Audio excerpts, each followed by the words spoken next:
अस्सलाम वालेकुम नाज़रीन, प्रोग्राम न्यूज़ मेकर्स के साथ मैं हूं आपकी मेज़बान ज़रिया आरिफ। ब्रॉडशीट के मामले पर हुकूमत ने कमेटी के जिस सरबराह का इंतखाब किया, अपोजिशन की दो बड़ी जमातों ने उसकी सख्त मुखालफत करते हुए हुकूमत पर इल्ज़ाम किया है कि ऐसा करके हुकूमत हमारे खिलाफ केस को मजीद मजबूत करना चाहती है। अब टेक्निकली मौक़िफ़ ये रखा जा रहा है कि एक ऐसी शख्सियत जिसका ताल्लुक डायरेक्टली या इनडायरेक्टली इस केस से जुड़ा हुआ है, उसे इस मामले की तहकीकात करनी नहीं चाहिए। तो क्या ऐसे में जस्टिस रिटायर्ड अजमत सईद शेख से मुतालिक अपोजिशन का एतराज़ जायज़ है? और अगर जायज़ है, या फिर हम यूँ कह लें कि अगर एतराज़ के बावजूद कमेटी काम करते हैं, तो क्या हम कह सकते हैं कि आगे चलकर इस मामले की शफाफ तहकीकात हो सकेंगी? फिर दूसरी तरफ नैब कवानीन का जिक्र, जिसमें तरमीम के लिए एक बार फिर से हुकूमत और अपोजिशन के दरमियान राब्ता हुआ है।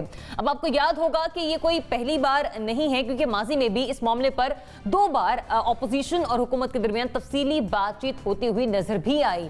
लेकिन हुकूमत का NRO ना देने का बयान इस मामले में हमेशा से एक हर्डल बना रहा, एक रुकावट बना रहा। ताहम इस बार अपोजिशन का यह कहना है कि PDM के साथ मुशावरत की जाएगी, फिर किसी फैसले पर पहुंचा जा सकता है, फिर हम किसी फैसले की तरफ जा सकते हैं। तो क्या इस बार इस मामले पर पेशरफ्त हमारे तज्ज़ियाकारों को होती हुई दिखाई दे रही है? ये भी हम उनसे जानेंगे। और आखिर में बात आवाम को मिलने वाले बिजली के एक और झटके की। इस पर बात करने के लिए प्रोग्राम में हमारे साथ मौजूद होंगे साफी तज्ज़ियाकार नासिर चगताई साहब। NBC बहुत शुक्रिया प्रोग्राम में अपना वक्त देने के लिए। हमें ज्वाइन कर रहे हैं एंकर पर्सन और तज्ज़ियाकार तारिक महमूद साहब भी, सर बहुत शुक्रिया अपना वक्त देने के लिए। एंकर पर्सन और तज्ज़ियाकार मोना आलम साहब भी आज के प्रोग्राम में हमारे साथ शामिल गुफ्तगू होंगी। सहाफ़ी तज्ज़ियाकार मुज़म्मिल सोहरवर्दी साहब भी हमें ज्वाइन कर रहे हैं। और अब से कुछ ही देर में defence analyst lieutenant general retired Ghulam Mustafa साहब भी हमें ज्वाइन करेंगे। गालिबन वो हमें ज्वाइन कर चुके हैं। सर बहुत शुक्रिया अपना वक्त देने के लिए। तो बात कर लेते हैं सबसे पहले अपोजिशन के उस एतराज़ के हवाले से जो उन्होंने लगाया उस कमेटी पर, जो कि हुकूमत की जानिब से तश्कील दी गई। नासिर चगताई साहब आपके पास आ रही हूँ। सबसे पहले फरमाइएगा, ब्रॉडशीट मामले पर जो कमेटी राही जिस शख्सियत को सौंपी गई है, उस पर अपोजिशन की दोनों बड़ी जमातों ने एक बहुत बड़ा ऑब्जेक्शन लगा दिया, एक बहुत बड़ा सवाल या निशान लग गया है। लेकिन हुकूमत भी पीछे हटने को तैयार नहीं है। अगर एतराज़ात वहीं के वहीं रहते हैं और जिस शख्सियत को सरबराही सौंपी गई है वो इस मामले की तहकीकात को आगे लेकर बढ़ते भी हैं, आपको लगता है कि साफ और शफाफ तहकीकात हो सकेंगी फिर इस तरह से? नहीं, मेरा ख्याल है इस तरह फिर साफ शफाफ का तो पता नहीं, मुतनाज़ा हो जाएंगी ये तफ्तीश और तहकीकात। मेरा ख्याल है पहले हम जस्टिस अजमत सईद को ज़र बहस लाने के बजाय ये इंतज़ार करें कि वो एक जज हैं और सुप्रीम कोर्ट तक पहुँचे वो। और जब सुप्रीम कोर्ट में उन्हें खुदा हाफिज़ कहा गया तो चीफ़ जस्टिस ने बहुत शानदार उनको ट्रिब्यूट पेश किया, रेफरेंस पेश किया, तो वो अस खुद इस कमेटी से अलग हो जाएंगे। ऐसी मिसालें हमारे पास हैं, कई मिसालें हमारे पास इस तरह की हैं कि जब एक जज को किसी कमेटी का मेंबर मुकर्रर किया गया तो उसने बग़ैर किसी एहतजाज के, किसी ने कोई एतराज़ भी नहीं किया था, वो कमेटी छोड़ दिया, कहा मैं ये काम नहीं करूँगा। और या फिर जब एतराज़ हुआ तो कई जजेस ने ऐसा किया कि वो कमेटियों से, कमीशन से अलग हो गए। तो ये एक बड़ी दरख्शां रिवायत है हमारी जुडिशरी की, जिस पर अमल होना चाहिए। जस्टिस साहब को खुद अपने आप को इससे अलग कर लेना चाहिए, क्योंकि धूल बहुत उड़ गई है। धूल इतनी उड़ी है कि हमें जस्टिस साहब का जो करियर है वो भी नज़र नहीं आ रहा। अगरचे लोग कहते हैं कि जरदारी साहब के केस में पेश हुए थे, के ख़िलाफ़ पेश हुए थे, शौकत खानम के बोर्ड ऑफ गवर्नर्स में हैं, उसके अलावा नैब के डिप्टी प्रोसिक्यूटर रहे, उस ज़माने में रहे जब ब्रॉडशीट बन रहा था, GIT के उसमें कायम रहे, पनामा केस का, बहुत सी चीज़ें मुतनाज़ा हैं जिसमें फैसले भी आए। तो मेरा ख्याल है बेहतर ये होगा अदलिया के लिए भी और जस्टिस साहब के लिए, जिनका कैरियर है उसके लिए भी, कि उसके से अलग हो जाए, वरना तहकीकात मुतनाज़ा रहेंगी। तारिक साहब, NBC फरमा रहे हैं कि ये मामला पहले ही बहुत ज़्यादा कंट्रोवर्शियल है और अगर जस्टिस साहब का नाम इस केस के साथ मज़ीद जुड़ा रहता है तो आगे चलकर मज़ीद कंट्रोवर्सी फैल सकती है, बजाय इसके कि हम ये इस चीज़ पर वो रखें कि इसकी साफ और तहकीकात हो। आपको भी ऐसे लग रहा है? बिस्मिल्लाहिर्रहमानिर्रहीम। बिल्कुल नासिर बेग साहब ने जो बात की है दुरुस्त बात कही है। नंबर एक बात यह है कि होना तो ये चाहिए था कि जिस वक्त आप इस किस्म का कमीशन बना रहे हैं, जो 2000 से लेकर 2018 तक आप कहते हैं कि तहकीकात करनी है, और उसमें पीपल्स पार्टी की गवर्नमेंट भी, मुस्लिम लीग नून की गवर्नमेंट भी, और हर आदमी कह रहा था कि जी करे, शायद खाकान साहब कहते थे जी बुला लें, सब कुछ कर लें, तो बहुत अच्छा होता कि इस कमीशन की तश्कील से कबल ही एटलीस्ट पाकिस्तान पीपल्स पार्टी को, मुस्लिम लीग नून को और अपोजिशन की पार्टीज़ को आप कॉन्फिडेंस में ले लेते और किसी एक ऐसी शख्सियत के ऊपर इत्तेफाक कर लेते जिसके नतीजे में ये तहकीकात हो सकती।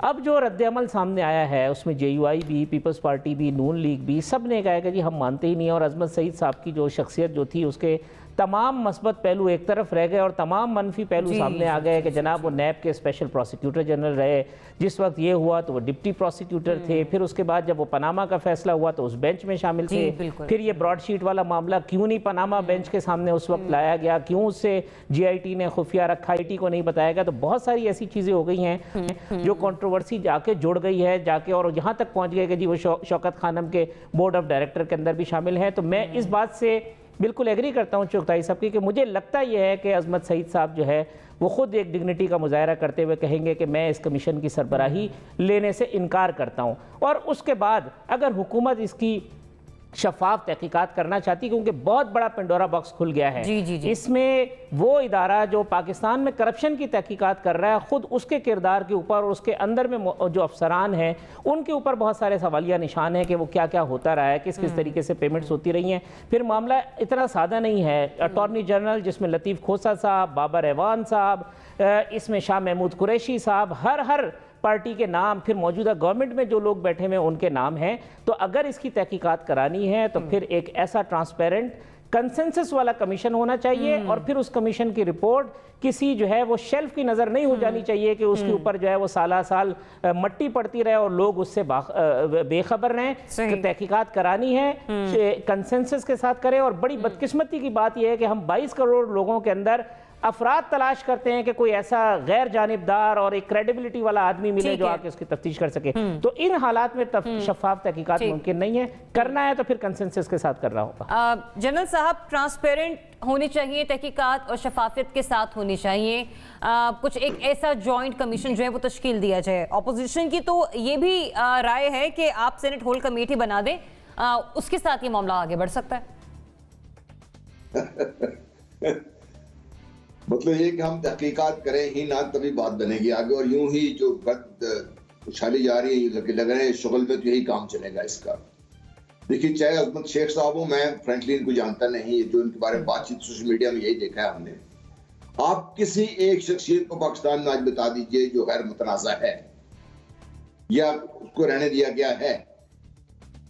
हमें ये बात समझनी होगी कि अगर तो हमने ये तहकीकात करवानी है, नंबर एक, सेनेट का मैं सुन रहा था कि जी होल कमेटी बना, सेनेट क्या करेगी इसकी? इसमें तकरीरें करनी, उन्होंने तकरीरें तो अभी कर रहे हैं। वो ये प्रोफेशनल का काम है, प्रोफेशनल्स के लिए हायर करने चाहिए। सुप्रीम कोर्ट के हाजिर सर्विस के रिटायर्ड जज, आज हमने सिर्फ जस्टिस अजमत शेख पे उंगली नहीं उठाई, हमने पाकिस्तान के तमाम जो निज़ाम अदल है इस सब को हमने जीरो करके रख दिया है इसमें। और इसमें बदकिस्मती से जो सोशल एक्टिविस्ट हैं तमाम पार्टियों के वो शामिल है इसमें। उनको बाकायदा, मेरा अपना ये ख्याल ये हो सकता है मैं गलत हूँ, अल्लाह करे मैं गलत हूँ, बाकायदा एक मुहिम के तहत उनको ये लगाया गया इस काम के ऊपर।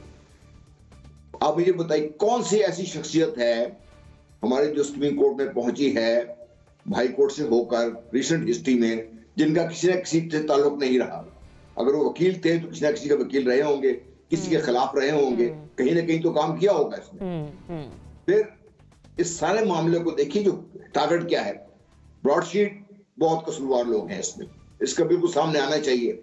लेकिन नैब एज ए होल जिम्मेदार नहीं है, इसमें इंडिविजुअल्स की गलतियां हैं, ब्लंडर्स हैं, कुछ जानबूझ के लोगों ने किए हैं, कुछ उनसे हुए हैं, जो कुछ भी है ये सामने आना चाहिए इस चीज को, नंबर एक।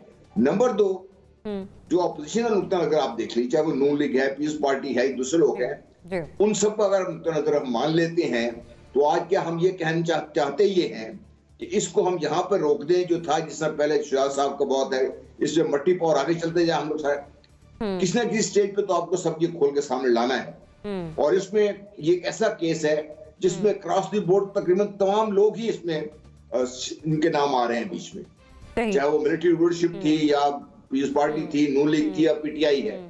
तो ये जो मेरा ख्याल है कि इसको हम खोल के रख ले अपने सामने, सबके सामने आ जाए, जो लोग जिसमें कसूरवार हैं उनके सामने आ जाए, नाम आ जाए, बीच में छुप तो सकेगा नहीं, चाहे वो किसी को लगा दे।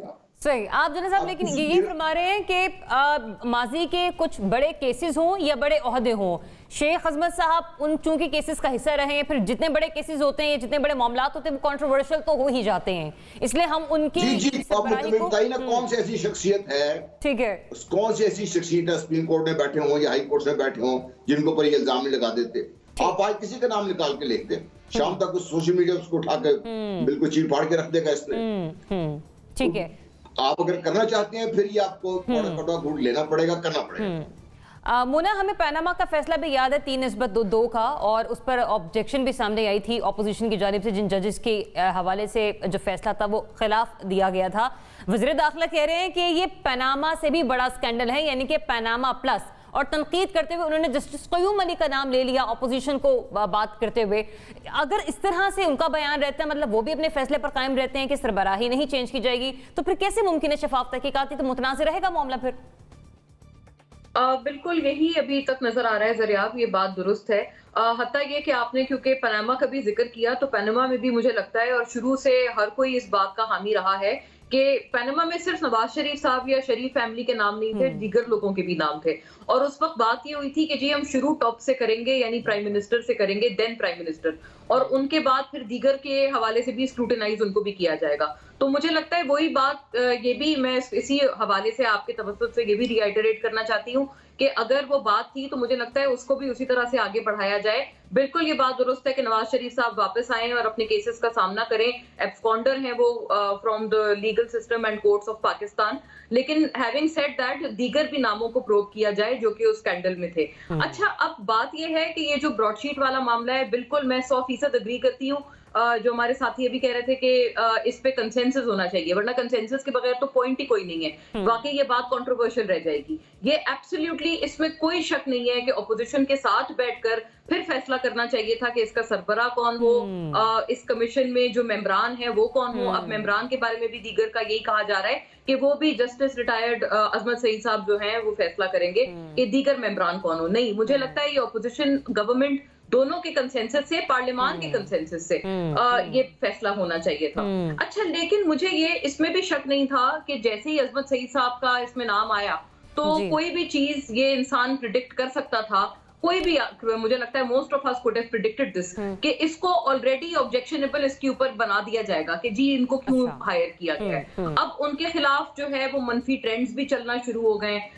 उनकी जो एक जैसे कहते हैं उनकी कैरेक्टर के हवाले से भी बातें शुरू हो गई हैं कि ये है और वो बायस्ड हैं वगैरह वगैरह। मुझे लगता है ये भी बहुत ज्यादती की बात है कि हम इसको ऑलरेडी प्रीएम्प्ट करके इसको मुतनाज़िर बना रहे हैं। मतलब ये I don't think this is justified. वाकई ये मामला बहुत बड़ा है, और अगर मैं ऑनेस्टली इसके ऊपर बात करूं तो ऐसा मुमकिन नहीं होगा कि सिर्फ पीपल्स पार्टी और नून लीग के हवाले से तहकीकात हो। ठीक है, ब्रॉडशीट ने इल्जाम लगाया कि इनको नवाज शरीफ साहब या शरीफ फैमिली ने ब्राइब ऑफर की थी, लेकिन उसके अलावा उन्होंने दीगर बातें भी बहुत सारी बताई हैं। बहुत सारे ऐसे हकायक हैं जैसे जनरल मुशर्रफ के दौर में एक जुड़वा, यहाँ तक शहजाद अकबर बाबर साहब का भी जो है वो भी तब्सरा कर दिया गया है कि वो भी उनका भी तब्सरा किया गया है कि जी कट मांगा गया वगैरह वगैरह। तो ऐसा तो पॉसिबल ही नहीं है कि सिर्फ नून लीग और पीपल्स पार्टी के हवाले से तहकीकात हो, लेकिन जनरल मुशर्रफ का जो दौर है उसको ओवरलुक कर दिया जाए। ठीक है, मतलब पॉइंट आपका आ गया। आप भी मतलब इसी चीज को एंडोर्स करें कि कंसेंसस के साथ अगर ये मामला आगे बढ़ता तो जरा बेहतर रहता। मुजम्मिल साहब, पब्लिक अकाउंट्स कमेटी ने ये मामला उठाया था कि हम इस मामले को टेकअप करना चाह रहे हैं, तहकीकात होनी चाहिए। तो जब उन्होंने कह दिया तो फिर बैठकर एक कमीशन जो है वो एक कमेटी तश्कील देती जाती, जरा मुशावरत के साथ बेहतर होता। जब कोई बंदा हाई कोर्ट या सुप्रीम कोर्ट का जज मुकर्रर होता है तो वो सबसे पहले रजिस्ट्रार को, हाई कोर्ट को, सुप्रीम कोर्ट को अपने क्लाइंट्स की लिस्ट देता है कि भी मैं इन लोगों का क्लाइंट रहा हूँ, इनके केसेस मुझे मत दिए जाएं। और ये इंसाफ का बुनियादी तकाजा है कि वो दौरान वकालत अगर किसी का वकील रहा है तो फिर दौरान जज बनने के बाद अपने उस क्लाइंट का केस नहीं वो सुन सकता। ये बेसिक प्रिंसिपल है जस्टिस का। तो अब आप मुझे ये बताएं कि जिसके जब नैब अजमत सईद साहब का क्लाइंट रहा है और वो उसके वकील रहे हैं तो वो उसकी तहकीकात कैसे कर सकती हैं? तो इंसाफ के बुनियादी फ़लसफ़े के ही ख़िलाफ़ हो गया। और रोज़ाना जो हाई कोर्ट और सुप्रीम कोर्ट में जजेस लगाए जाते हैं वो ओथ लेने के बाद सबसे पहले रजिस्ट्रार को अपने क्लाइंट्स की लिस्ट देते हैं, अजीज़ों के रिश्तेदारों की लिस्ट देते हैं कि इनके केसेस मुझे मत लगाए जाएँ। और ये कॉमन प्रैक्टिस है इसी तरह मैं समझता हूँ अजमत सईद साहब के क्लाइंट्स की लिस्ट भी पता होनी चाहिए। और फिर ये कितना ज़रूरी मामला है कि जो शौकत खानम के बोर्ड ऑफ डायरेक्टर्स पर हो उसे ही कमीशन का सरबराह लगाया जाए, और पाकिस्तान में कोई और रिटायर्ड जज अवेलेबल ही नहीं है जिसको कमीशन का सरबराह लगाया जाए, और सिर्फ शौकत खानम के बोर्ड ऑफ गवर्नर से ही हम जज ले सकते हैं। और फिर ये भी बड़ा अजीब मामला है कि अजमत सईद साहब जब ये तहकीकात कर रहे होंगे तो ऐसा होगा जैसे शीश महल में होंगे और उन्हें चारों तरफ अजमत सईद ही नज़र आ रहे होंगे।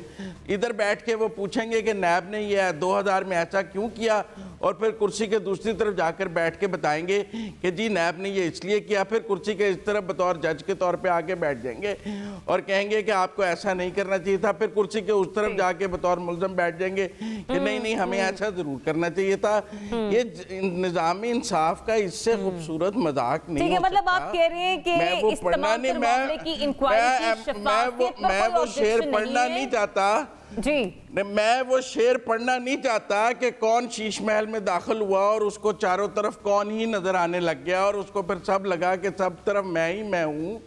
तो इसलिए मेरा मतलब है कि इससे खूबसूरत मजाक कौम के साथ और इंसाफ के साथ तो हो ही नहीं सकता था। और शेख रशीद साहब ने क्या खूबसूरत फिक्रा कहा है, ठीक है, कि और हम मलक कयूम को लगा लेते, मतलब वो अजमत सईद को मलक कयूम के लेवल पे ला रहे हैं। ठीक है, और मलक कयूम आपका आ गया और आप समेत जो एक मुतफ़क़ा राय सामने आए वो ये कि मामले की शफाअत पर एक सवाल निशान आकर खड़ा नहीं हो रहा। हाँ, अलबत्ता जो ऑब्जेक्शन लगाया गया है ऑपोजिशन की तरफ से, अगर उस एतराज के साथ साथ ही मामला आगे चलता रहता है तो वाकई फैसला अगर आ भी जाए, रिपोर्ट तश्कील होकर मंजर आम पर आ भी जाती है तो भी उस फैसले को या उस इंक्वायरी को कंट्रोवर्शियल ही समझा जाएगा। लिहाजा भी गवर्नमेंट ने डिसाइड करना है कि आगे चलकर उन्होंने क्या वाकई इसी तरह से मामले की तहकीकात को मजीद किसी अंजाम तक पहुंचाना है। मुझे बढ़ना है की तरफ, स्टे ट्यून्ड।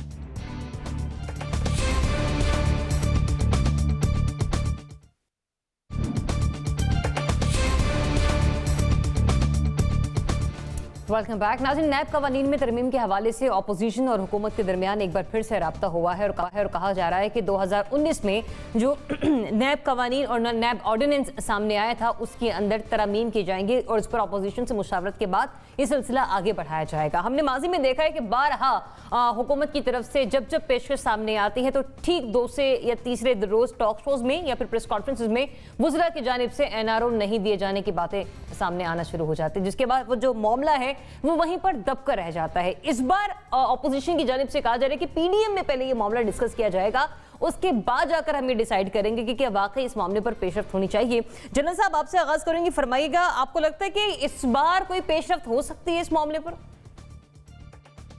देखिए, मैं don't want to sound pessimistic, ये कि कवानीन में तरमीम होनी चाहिए, उनको इम्प्रूव करना चाहिए, ये कांस्टेंट प्रोसेस ही चलते रहना चाहिए।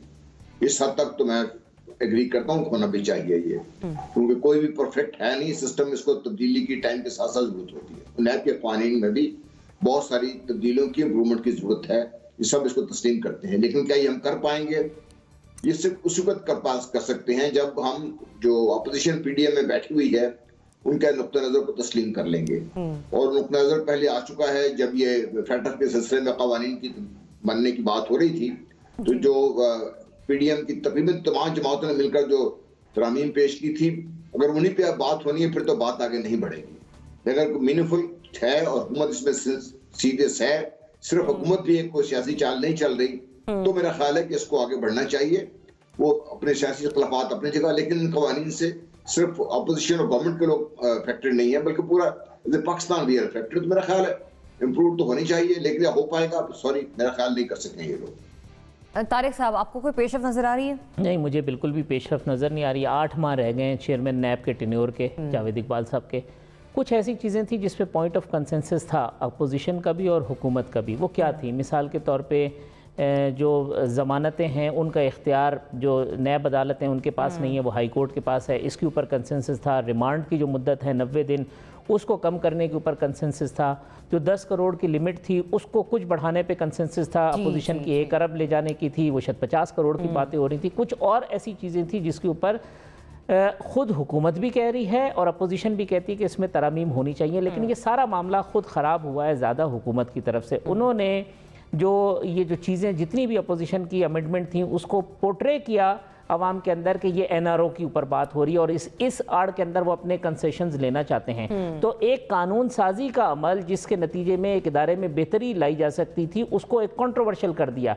अब अगर अपोजिशन हुकूमत के साथ बात करने के लिए जाती है तो वो फिर कहेंगे कि जनाब ये बातचीत हुई और नाकाम इस वजह से हुई कि अपोजिशन NRO मांग रही थी। अपोजिशन कहती है जी हमने अपने हिस्से की जो मुशक्कत थी वो काट ली, अब इनकी बारी है वो भुगतें। लेकिन उसूली तौर पर नैब के अंदर तरामीम की जो नैब कवानीन है उसमें ज़रूरत है, इस पर सबका कंसेंसस पाया जाता है। लेकिन मौजूदा हालात के अंदर हुकूमत और अपोजिशन का इस एक मामले के ऊपर मुत्तफिक हो जाना और इसके ऊपर कामयाबी से कानून साजी कर लेना वो नजर नहीं आता कि हो पाएगी। नासिर चुगताई साहब, पिछले 3 से 4 माह से हम इस्तीफे, धरनों, जलसों, लॉन्ग मार्च इसके बारे में सुन रहे हैं, फिर कैसे मुमकिन हो पाएगा पेशरफ का मामला?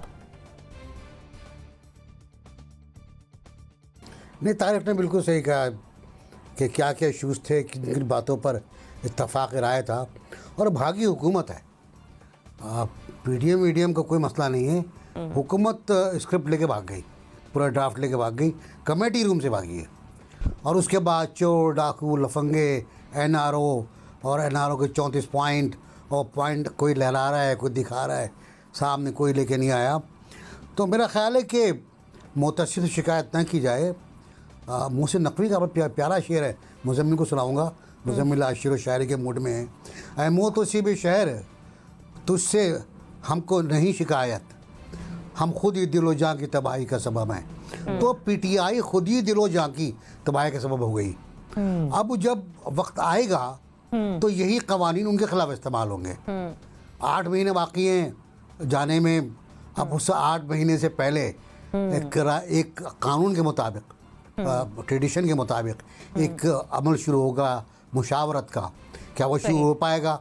क्या इमरान खान साहब मखदूम शाह महमूद से फिर कहेंगे कि जाके बात करोगे कौन सा बंदा लगाया जाए नैब का चेयरमैन?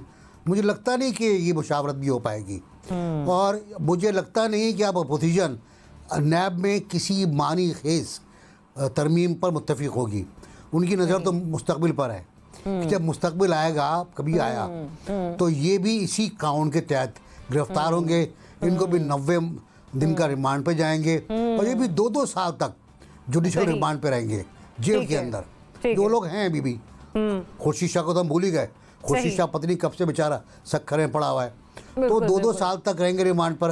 तो मुझे नहीं लगता कि अब कुछ होगा, अब बात आगे नहीं बढ़ रही। बेग साहब, मुशावरत भी जो होगी तो वो नैब के चेयरमैन के लिए मुशावरत नैब के मुल्जिम शहबाज शरीफ से करने की ज़रूरत होगी आईनी तौर पे। मुजम्मिल साहब भी जैसे को तैसा होगा, बिल्कुल बिल्कुल बिल्कुल, असल बात तो यही है, क्योंकि भी 2 साल तो बाकी हैं इस गवर्नमेंट के। मुजम्मिल साहब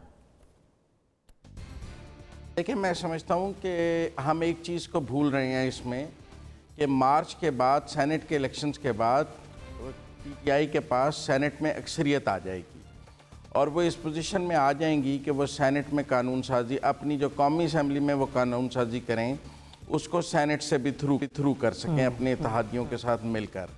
अभी तक तो रुकावट ये है कि अगर वो कौमी असम्बली से कोई कानून साजी करते भी हैं तो वो सेनेट में ब्लॉक हो जाती है, फिर मुश्तरका पार्लियामेंट का इजलास बुलाना पड़ता है और फिर अपोजिशन को साथ मिलाना पड़ता है, कोई बंदे तोड़ने पड़ते हैं। तो एक कानून साजी एक मुश्किल अमल है क्योंकि दोनों हाउस PTI के पास नहीं है। लेकिन मैं समझता हूँ कि 11 मार्च के बाद ऐसा नहीं रहेगा और PTI के पास दूसरा हाउस में भी अक्सरियत आ जाएगी और सेनेट में अक्सरियत आ जाएगी और वो जिस किस्म की कानून साजी करना चाहेंगे वो उनके लिए आसान हो जाएगा। और शेख रशीद साहब ने एक जगह कहा भी कि मार्च के बाद हम ऐसे कानून बनाएंगे कि अपोजिशन के कड़ाके निकल जाएंगे। तो और उनकी इस ज़मन में तैयारी भी है। ये मांडवी वाला साहब ने, डिप्टी चेयरमैन ने कहा है कि हुकूमत राब्ता कर रही है। ये किलिंग ऑफ द टाइम है क्योंकि वो इस वक्त सेनेट को यूज़ कर रही हैं नैब के ख़िलाफ़। डिप्टी चेयरमैन, उनका अपना टेन्योर भी 11 मार्च को ख़त्म हो जाना है और अगर पहले इंतखाब करा लिए तो पहले ख़त्म हो जाएगा। इसलिए मैं समझता हूँ कि बहुत थोड़े दिन रह गए हैं। जब सेनेट में हुकूमत की अक्सरियत आ जाएगी तो फिर हुकूमत अपनी मर्जी के कवानीन तो बना सकेगी, तरमीम नहीं कर सकेगी आइन में। और नैब कवानीन में जो तरमीम हुकूमत करना चाहती है, जिनसे अपोजिशन को मजीद पकड़ा जा सके और हुकूमत के लिए आसानियाँ पैदा की जा सकें, वो सारी कवानीन में तरमीम हो जाएंगी, आइन में तरमीम नहीं हो सकेगी। लेकिन नैब तो एक कानून है और मैं नहीं समझता कि उसके कवानीन में जो हुकूमत को मतलब आप कह रहे हैं कि टाल मटोल से काम लिया जा रहा है, संजीदगी उस तरह से नहीं है। लेकिन हम देखते और हैं कि सेनेट हुकूमत को इंतखाबात जरूरत हैं। भी नहीं है, हुकूमत को जरूरत बिल्कुल नहीं है, वो खुद ही कर लेगी जो करना है। एक दफा अक्सरियत आ जाए सेनेट में, फिर वो अपनी मर्जी से करेगी जो करना है। तो फिर मोना ये कैसे हम पॉसिबल होता हुआ देख सकते हैं? अगर अक्सरियत भी आ जाती है और फिर अपनी मर्जी से कवानीन तय किए जाएंगे, फिर तो मेरे ख्याल से अपोजिशन भूल जाए कि वो इन्हीं कवानीन के तहत इसी हुकूमत को मुस्तकबिल में कभी टफ टाइम दे सकेगी। बल्कि इससे ये होगा और मजीद के जो फासले हैं हुकूमत और अपोजिशन के दरमियान वो और बढ़ जाएंगे। और अफसोस की बात ये है कि जब भी ऐसे कोई किसी भी मामले पर ये दोनों फरीकैन बैठते हैं तो हमने ये देखा है कि उससे थोड़ी टेक्निकली स्पीकिंग या अगर वैसे आम जनरली अगर हम बात करें, कोई भी दो लोग एक मामले पे बैठ रहे हैं तो उनके दरमियान एक आइस मेल्टिंग होती है, मतलब थोड़ी सी बर्फ पिघलती है, थोड़े मामलात बेहतर होते हैं, आपस में रवाबित बेहतर होते हैं। यहाँ बिल्कुल उल्टा है। आप याद करें अब से कुछ माह पहले जब ये दोनों साथ बैठे थे तो वो FATF और साथ साथ ये नैब तरामीम के जो बिल्स थे उस पर कितनी बातचीत हुई, बाकायदा वो जो पूरी कमिटीज बना के ऑपोजिशन को एंगेज किया गया। लेकिन बहुत अफसोस के साथ कहना पड़ता है कि और मजीद हमें हुकूमत और अपोजिशन के दरमियान जो फासले हैं वो बढ़ते हुए, तलखियां बढ़ते हुए नजर आई। और मुझे लगता है वो तलखी एक बहुत बड़ा रीजन थी जिस वजह से कि पूरी PDM और ये तमाम जो चीजें हैं ये फिर शुरू हो गई। मुझे लगता है ये हम बिल्कुल इस चीज के मुतहम्मिल नहीं है। उम्मीद खैर लगाना इससे एमको वाली बात है, मुझे कोई उम्मीद नहीं है, जैसे किसी और दूसरे को भी उम्मीद नहीं है। लेकिन ये बात दुरुस्त है कि नैब या एक एहतसाब का जो अमल है, हमेशा जो तासुर इसका है, जो परसेप्शन है वो बहुत गलत है। वो परसेप्शन ये है कि हमेशा कमजोर का एहतसाब होगा, हमेशा जो पावर में नहीं है उसका एहतसाब होगा, जो बरसरे इख्तिदार है उसका एहतसाब नहीं होगा, उसके लिए रुका जाएगा। ये परसेप्शन दूर करना है। इसकी आड़ में जो पॉलिटिसाइजेशन भी हो रही है या जो सियासत भी खेली जाती है इस परसेप्शन की आड़ में, वो भी दूर करनी है। मैं समझती हूँ दरअसल ये वो कौमी मामलात हैं। अदर देन दिस जो भारत हमारे खिलाफ कर रहा है वो एक और कौमी मामला है। और आप वो भी देखें, वो भी स्टेलमेट का शिकार है क्योंकि फॉल्स फ्लैग ऑपरेशंस हो जो भारत कर रहा हो, हमने डोजियर भी भेजा हुआ है। 11 जो हिंदू हैं, मतलब आप ही कह रही हैं कि माजी का जो हमने रवैया देखे हुकूमत और अपोजिशन के दरमियान का, फैटफ के मामले पर ये आपस में आकर इकट्ठा नहीं हो सके, ना कौमी असेंबली में ना सेनेट में, वहां पर भी इनके जो है आपस में मुतनाज़िब बयानात मंजर आम पर आते रहे। तो फिर दोनों फ्रीकैन जिसको हम कहते हैं कि अपोजिशन है या गवर्नमेंट है, तो वहां पर तो इनके अपने सियासी मफादात जुड़े हैं, तो वहां पर तो ये पॉसिबल होता हुआ दिखाई नहीं दे रहा। एक ब्रेक लेनी है नाज़रीन, स्टे ट्यून्ड।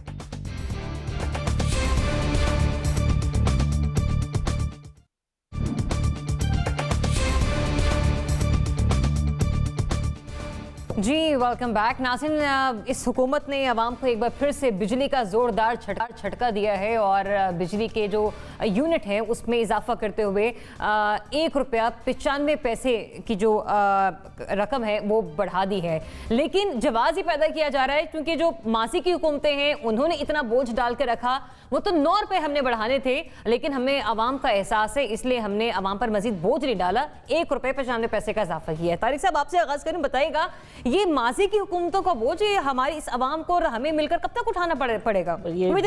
जब तक हम जिंदा हैं हम ये मुसलसल तवातुर के साथ बोझ उठेंगे और आने वालों से ये सुनते रहेंगे कि माजी की हुकूमत ने ये बेड़ा गर्क कर दिया था तो हमें कर दिया। मैं शॉर्टली ये बता दूं कि ये जो ₹1.95 बढ़ा है, ये जो बेस टैरिफ है उसमें इजाफा हुआ है। जो फ्यूल एडजस्टमेंट है और जो रेगुलर ये जो टैरिफ एडजस्टमेंट करते हैं उसके तहत तो कंटिन्यूसली बढ़ता रहता है। एक वो है कि जिसको आप कहें कि शॉर्ट टर्म इजाफा है, जो कि तवातुर से हर दूसरे तीसरे महीने में क्वार्टरली आपको आता रहता है। ये लॉन्ग टर्म इसका इफेक्ट पड़ेगा क्योंकि ये अभी परमानेंटली उन्होंने बेस टैरिफ बढ़ा दिया है और ये 2018 के अंदर भी इसी तरीके से हुआ था कि ₹1.20 बढ़ा था, अब ₹1.95 इस तरह से बढ़ गया। मैं छोटी सी एक और बात साथ में ये करूं कि देखें, बात अब पिछली हुकूमतों की चीजें खराब थी। सर्कुलर डेट पिछली हुकूमत 1125 पे छोड़ के गई थी, आप 2325 के ऊपर लेके चले गए।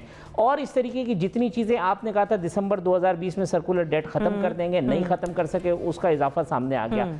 तो बातें जो मर्जी करते रहे। और एक और इंपॉर्टेंट चीज इसमें है कि फिलहाल IMF का प्रोग्राम सस्पेंड है। जब IMF का प्रोग्राम दोबारा शुरू होगा तो फिर बिजली और गैस की कीमतों में और टैक्स कलेक्शन के लिए इजाफा जो है वो एक्सपेक्ट करें। तो ये अल्फाज की जुगाली चलती रहेगी कि हम ये है वो है, लेकिन ये बोझ जो है ये हम सहते रहेंगे जब तक हम जिंदा है। तो फिर मोना, जवाब तो यहीं से मिल गया कि IMF प्रोग्राम में जाने से पहले ही इतना इजाफा है, बाद में तो फिर वही के मजीद बढ़ती रहेंगी ये कीमतें यहाँ पर। जी, अवाम बेपनाह दुश्वारियों से दोचार है। इन्फ्लेशन आप देख लें हाईएस्ट एवर जो हमारे खित्ते में है, दीगर ममालिक से भी कंपेयर कर लें, क्योंकि हमारे लिए और उनके लिए डायनामिक्स एटलीस्ट अपने खित्ते में तो सेम ही है। लेकिन ये बात सही है कि अब जिस तरह का इजाफा हुआ है बेस टैरिफ में, ये कंज्यूमर्स के लिए कोई, मैं अंदाजन कोई गालिबन 20 साल में ये पहली दफा हुआ है कि जो 50 यूनिट भी, इसका ये मतलब है कि वो सार्फिन जो 50 यूनिट तक भी इस्तेमाल कर रहे हैं उनके लिए भी ये इजाफा अप्लाई किया जाएगा। तो ये उनके लिए बिल्कुल आप समझें जो आपका सबसे निचला तबका है मुआशरे का, उनके ऊपर भी ये बोझ ऐसे लादा जा रहा है। मुझे अफसोस ये है कि कोई ऑफसेट करने का इसका मुझे कोई अभी तक कोई मैकेनिज्म समझ नहीं आया, ना कोई ऐसा कोई इजाफा सैलरीज में, पेंशन्स में, या कोई नौकरियां इस तरह से दी जाए, या कोई कहीं दूसरी जगह पर, कहीं दूसरे एस्पेक्ट पर आवाम को रिलीफ दिया जाएगा। एटलीस्ट ये जो आटा और ये जो चीनी की कीमतों में रोज रोज इजाफे होते हैं, इनके ऊपर कोई काबू पाया जाए, यहाँ पर भी नहीं। और दूसरा एक और एस्पेक्ट, ये इसमें कोई शक नहीं है, अभी जैसे तारिक साहब ने कहा, हमारा जो एनर्जी मिक्स है वो बहुत खराब है। हमारा जो बिजली बनाने का एक निजाम है बहुत खराब है। हम तमाम फर्नेस ऑयल से बिजली बनाते हैं। इसका ना जो एक दूसरा मैकेनिज्म है वो भी मुझे कोई अभी कोई शॉर्ट टर्म में नजर नहीं आ रहा है। ठीक है मोना, पॉइंट आपके पास आ गया, मेरे पास वक्त मेरे पास मुख्तसर है, मुझे आगे बढ़ने की इजाजत दीजिए। मुजम्मिल साहब, तो फिर मैंने दुरुस्त फरमाया कि इस बार का जो बिजली का झटका है वो बहुत जोरदार दिया गया आवाम को। दो तरह के तरीका इलाज हैं, एक एलोपैथिक है और एक होम्योपैथिक है। एलोपैथिक में एंटीबायोटिक और दूसरी दवाइयों से इलाज किया जाता है, और मैं समझता हूँ पिछले 2.5 साल से पाकिस्तान की आवाम का एलोपैथिक तरीक़े से ये हुकूमत इलाज करने की कोशिश कर रही है। एंटीबायोटिक देती है थोड़ी थोड़ी देर बाद जिसके झटके लगते हैं हमें, लेकिन एक और तरीका इलाज है, उसे होम्योपैथिक तरीका इलाज कहते हैं। उसमें आपको जिस चीज़ से मर्ज लगा होता है उसी चीज़ से वो ठीक होता है। मतलब अगर आपको किसी ठंडा से कोई चीज़ गला ख़राब हुआ है, फिर ठंडे पानी से ही वो ठीक होता है। तो मैं समझता हूँ कि पाकिस्तान की आवाम को होम्योपैथिक तरीका इलाज की तरफ वापस जाने की इजाज़त देनी चाहिए। जिन्होंने ये मामला ख़राब किए थे वही आके इनको ठीक कर सकते हैं, इनसे नहीं ठीक हो पाएंगे। और ये रोज़ हमें एंटीबायोटिक के जो झटके देते हैं उससे हमें हमारी तबीयत ज़्यादा ख़राब हो रही है। ठीक है मुजम्मिल साहब, पॉइंट आपका आ गया। मुजम्मिल साहब कह रहे हैं कि जिन्होंने ये झटका दिया था वही आके इसे दुरुस्त भी करेंगे, मौजूदा हुकूमत के बस की बात नहीं। नहीं, मुजम्मिल ने गौर नहीं किया कि कल जो साहब प्रेस कॉन्फ्रेंस कर रहे थे वो नूर की हुकूमत में भी शामिल थे, काफ की हुकूमत में भी शामिल थे, और परवेज मुशर्रफ के साथ भी थे, और वो कह रहे थे नून ने ये कर दिया, तो तुम लोग क्या कर रहे हो बैठ के यहाँ पर। एक साहब से सवाल हुआ कि क्या ये गरीब आवाम क्या करेंगे और इतना क्यों आ गया आपका गर्दिशी कर्जा, तो उन्होंने बाकायदा बुरा भला कह दिया रिपोर्टर को, उसको बात नहीं कर, तबला बजाने लगे इसके ऊपर। इतना आसाब शिकन निज़ाम हो गया है कि अब इनसे बर्दाश्त नहीं हो पा रहा, ये खुल के बात भी नहीं कर पा रहे कि हमसे गलती हो गई, LNG हमने इंपोर्ट नहीं की, LNG के अपने ऑर्डर नहीं दिए, क्राइसिस बढ़ता चला गया। खैर इसको मल्टीप्लाई करते चले जाए आप। मैं ये अर्ज़ कर रहा था कि 9,000 का जो बिल आता था पिछले साल या उससे पिछले साल, वो 25,000 का है। अब आप तैयार हैं आइंदा साल के लिए, बहुत मार पड़ने वाली है आप लोगों को। हम जो बड़ी बड़ी बातें करें ना बैठ के, हमारे मुंह बंद हो जाएंगे। जन्नत साहब, बस फिर हम तैयारी रखें। इस हुकूमत ने मतलब ये नहीं कि हमें मतलब मारना भी है और पानी भी नहीं देना, वो वाले मामला हो जाएंगे तो फिर अब आने वाले दिनों में। देखिए, इस हुकूमत की जो नालायकियां कह लीजिए या जो भी है, वो तो अभी फोकलोर बन गया ना कि ये मामला को किस तरीके से हैंडल कर रहे हैं, उसके बारे में तो बात करते हुए मेरा ख्याल है रेपुटेशन ही होती है, तो उससे तो बात ना ही जाए तो मेरा ख्याल है। लेकिन इशू इससे ज्यादा कहीं ज्यादा खतरनाक भी है, खराब भी है। हम क्योंकि बेसिक जिस तरह मुजम्मिल साहब भी कह रहे थे उसको समझ नहीं रहे। जो IPPs ने हमारे गले पे तोप डाला है, जब तक आप उससे छुटकारा हासिल नहीं कर सकते आपका ये हाल रहेगा, क्योंकि ये इतना लॉन्ग टर्म हमारे ऊपर ये इफेक्ट पड़ा है। और ये पिछली सदी की सबसे बड़ी हाइस थी पाकिस्तान की इकोनॉमी की प्राइवेटाइजेशन के बाद। इसको संभालना ये हुकूमत हो या कोई और हुकूमत के बस में नहीं है। इसके लिए इसको आप डिले कर सकते हैं, इनोवेटेबल है। जब तक आपका एनर्जी मिक्स ठीक नहीं होता, जब तक आपकी हाइड्रो इलेक्ट्रिक पावर है वो बहुत ज्यादा जनरेट नहीं होना शुरू होती, आपके लिए मुश्किल रहेगी। सही मतलब ये कि इसका शॉर्ट टर्म इम्पैक्ट नहीं है, लॉन्ग टर्म आवाम को इसके असरात जो हैं वो भुगतने पड़ेंगे। और जैसे कि तारिक साहब ने भी फरमाया कि अभी तो हमने IMF के प्रोग्राम में जाना है, जब हम उस प्रोग्राम में जाएंगे तो फिर देखते हैं कि बिजली और गैस की कीमतों में किस हद तक इजाफा होता है। लिहाजा आप लोग तैयारी करके रखें। बजट तो आना है ही जून में, लेकिन उसके साथ साथ हमने ये भी देखना है कि मजीद क्या क्या किस किस पॉइंट पर जाकर आपके लिए और हमारे लिए मुश्किलात खड़ी करने के लिए तैयारी कर रही है। इजाज़त दीजिए, अल्लाह हाफिज़।